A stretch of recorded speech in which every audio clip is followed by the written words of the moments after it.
Teachers recruitment board Tripura টিআরবিটির পক্ষ থেকে teachers recruitment সংক্রান্ত আজকে 21/2/2026 যে নোটিফিকেশন দেওয়া হয়েছে সেখানে যে আন্ডার গ্র্যাজুয়েট টিচার এবং গ্র্যাজুয়েট টিচার নিয়োগ করা হচ্ছে। তো এই নোটিফিকেশনটি অনেকেই আমাকে পাঠিয়েছেন এবং জিজ্ঞেস করেছেন যে ত্রিপুরায় আবার টেট পরীক্ষা হতে চলেছে কিনা। তো আমি একদম সংক্ষেপে বলে দিচ্ছি, এই যে নোটিফিকেশনটি এসেছে এটা কিন্তু নতুন টেট পরীক্ষা হওয়ার জন্য নয়, এটা যারা অলরেডি টেট পাস করেছেন তাদের নিয়োগ সংক্রান্ত এই বিজ্ঞপ্তিটি।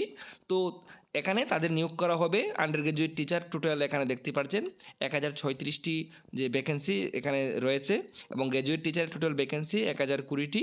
তো এখান থেকে কিন্তু UR SC ST PH ESM এখানে ভাগ করা আছে, তো তাদের মধ্য থেকে কিন্তু নিয়োগ করা হবে। আমি আপনাদের আবারও বলছি, নতুন টেট পরীক্ষা সংক্রান্ত কোনো নোটিফিকেশন আসেনি।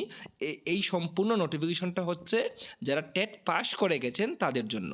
তো সবাই ভালো থাকবেন, সুস্থ থাকবেন। অবশ্যই যখনই কোনো নতুন আপডেট আসবে এই চ্যানেলে আপনারা পেয়ে যাবেন।